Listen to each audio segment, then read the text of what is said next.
Welcome to another episode of Takaro Kids. I'm Debkanya, and joining me is my co-host is Kiran. Today we're going to talk about two very, very important bits of news that happened over this week. One is right here in India, in our country, and the other is a little further away, but also very, very big news for the world. Should we start with the first headline? Let's do it.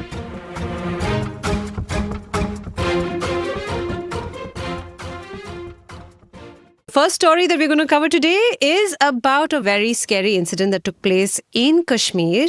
And in fact, now there are a lot of updates that are going to keep coming in terms of what exactly happened. We're going to try and tell you why this is important for India and what India is going to be doing about it.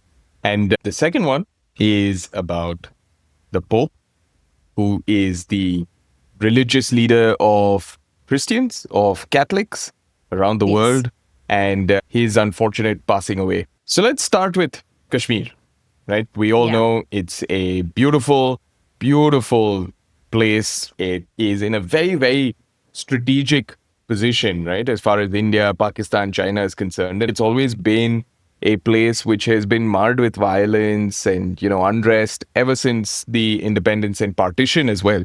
So they've always had incidents over there, but there was a period of time now where it seemed to be peaceful for quite a long while, right? And then suddenly this incident earlier this week kind of rocked the boat again. Yeah, it's really, really sad. Very, very beautiful place. It's a place full of mountains and valleys. In fact, the place where this attack happened, some very, very bad people we call terrorists. Now, a terrorist is basically somebody who comes and hurts people without caring about who they are.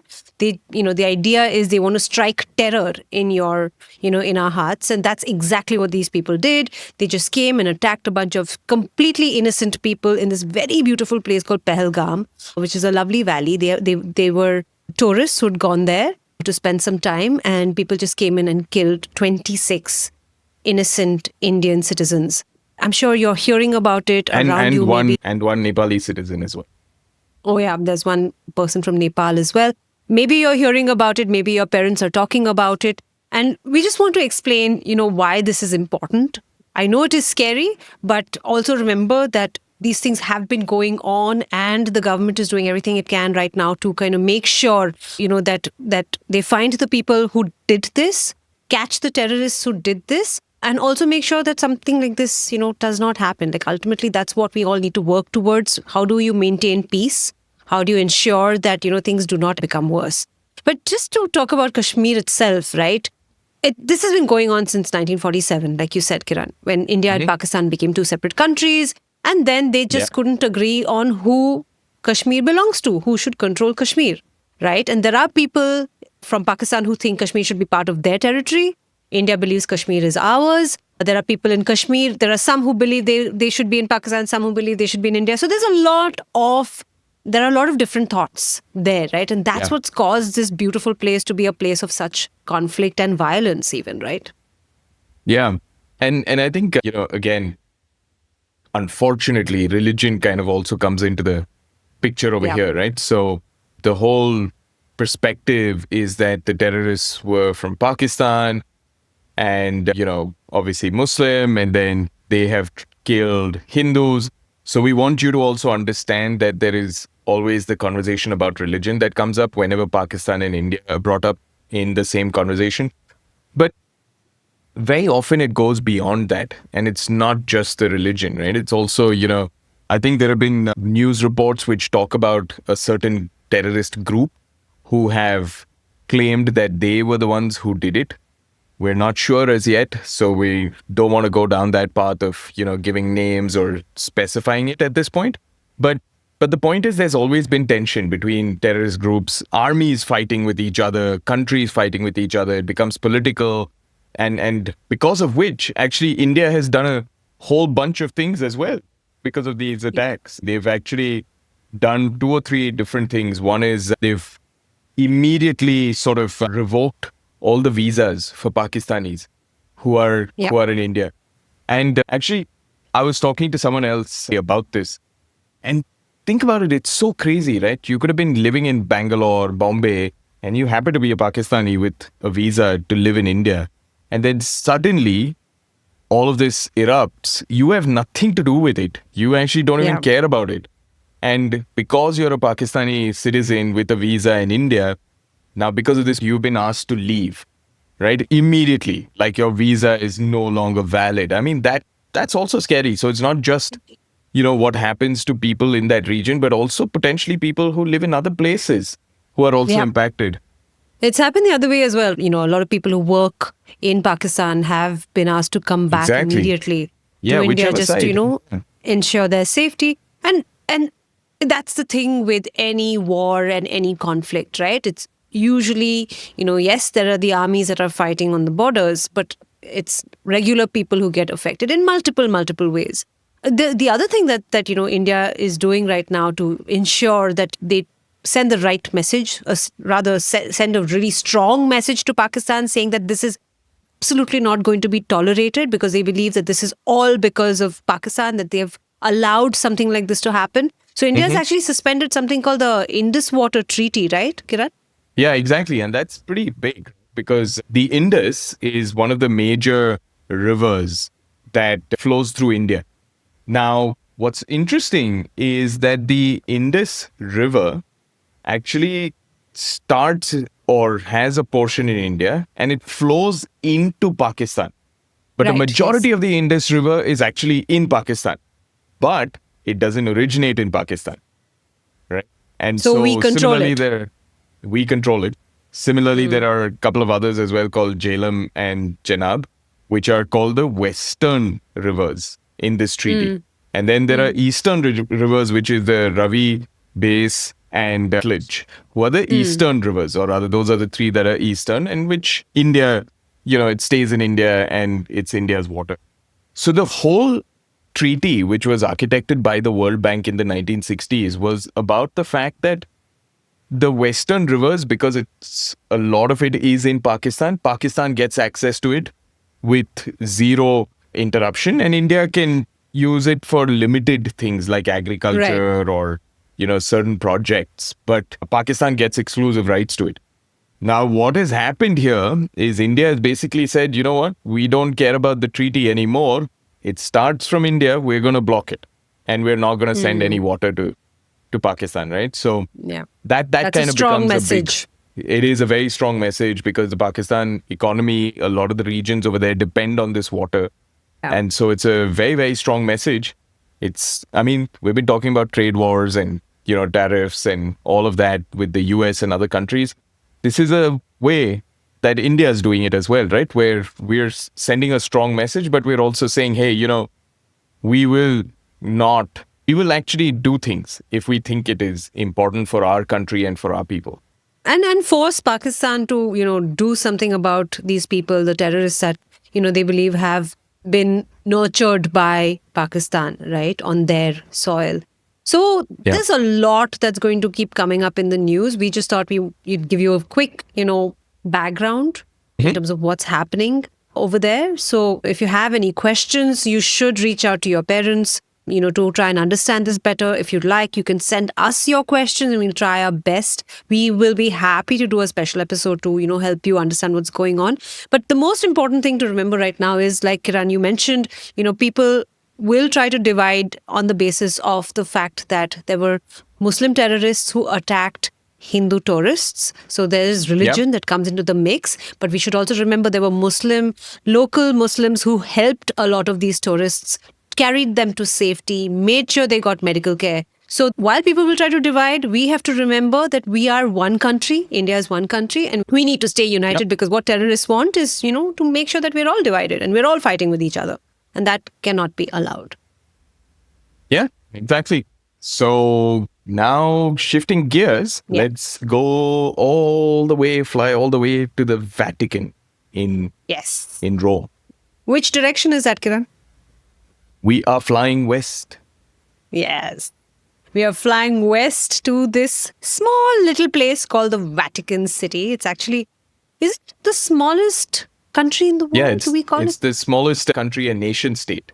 Nation world. state in the world. Yeah. The Yeah. Vatican City is where the Pope used to live. And Well, that's where our the Pope second lives. story. Yes, I said used to live only because the current Pope, I mean, the Pope Yeah. who was Pope for the last 12 years, that's Pope Francis, is no more. He died at the age of 88. He has been sick for a long time. Mhm. And he passed away on Easter Monday, in Yeah. fact, which is a very auspicious day for the Catholic Church, for the Christian community, right? Why are we covering this news? Because the Pope was a very important figure in the world. In fact, this particular Pope was very, very well loved by a lot of people.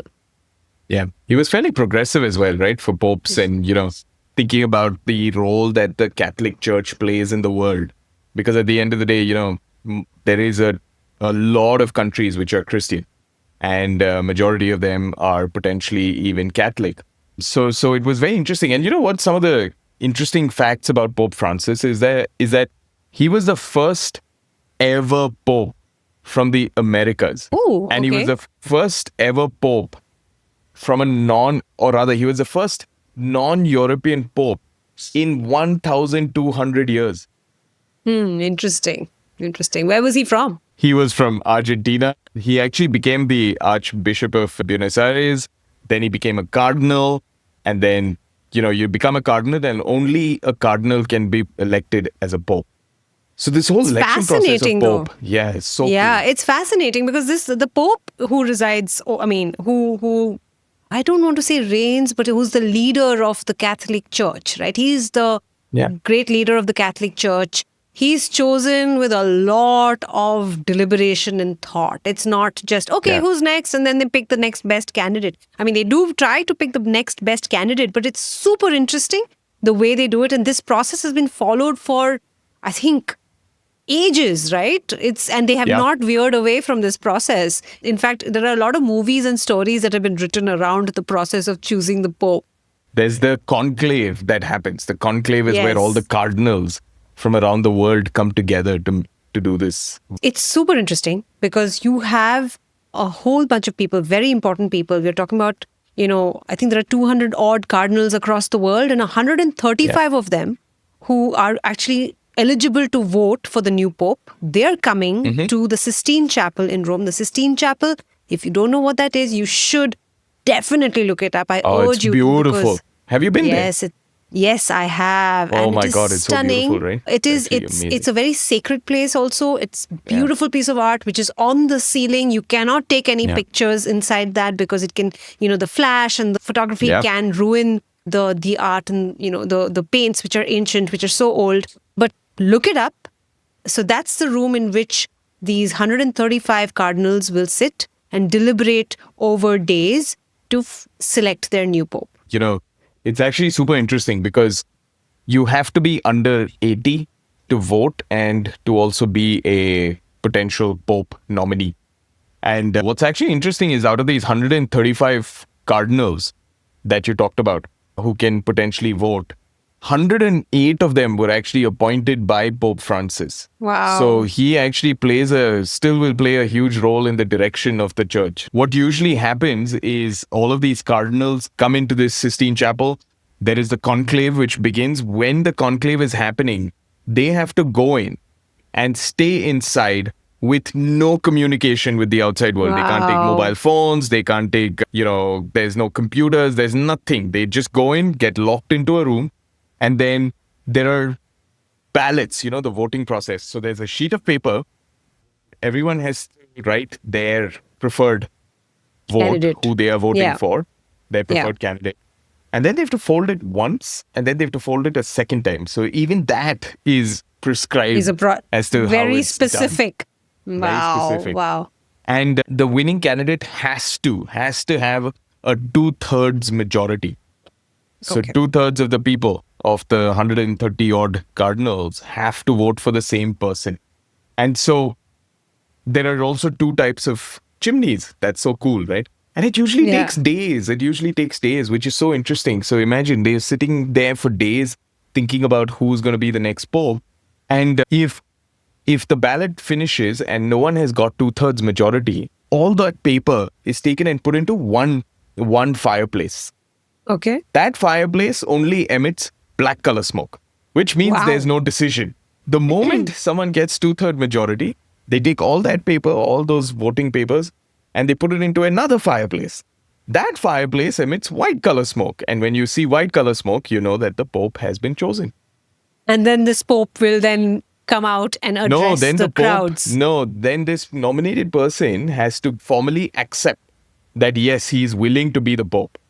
Right. And if he is willing to be the Pope, then he comes out to that. Then he comes out and balcony meets, because there are people who are waiting outside, right? Hundreds and Waiting to thousands. see what color smoke is going to come out and who the new Pope is going to be. And it's almost like the crowning of a king, right? It almost gives you the feeling. It's very cool. Yeah. And it's going to happen sometime in the early May. So, ask your parents for maybe a couple of videos to show you how it's happening and the smoke coming out and all that. It's fairly cool. It's a really big deal again, because the Pope does play a very important role in terms of how the world is moving forward, how people who follow Christianity think about the world. For example, we said Pope Francis was very, very loving. He, in fact, has a special nickname that was given to him. And I'm not going to reveal the answer because I want you to go and find out what that is. Should we give options? This time now we're gonna. Yeah, are we getting into the quiz already? Yes, we are. It is quiz time. Let's give options. Okay, great. So the quiz question for this week is, what was Pope Francis's nickname? Okay. Option 1, was he known as the Pope of the People? Option 2, was he known as the Pope of Hope? Or option 3, was he known as the Pope of the Slums? Go do your research, go find out what the correct answer is, and come back and tell us. All you have to do is go to www.takarokids.com to put in your answer, or you can ask a parent or an adult who can help you put it in on our Instagram. And every week, one lucky kid wins a gift certificate and we send it over. So make sure that you send in your responses. It's actually amazing. We've been getting more and more responses every week. So thank you everyone for sending it in. And next week, go do some research and then let us know what the answer is. Yes. Bye-bye. And you write into us with all your questions and feedback. We're waiting to hear from you. Bye-bye.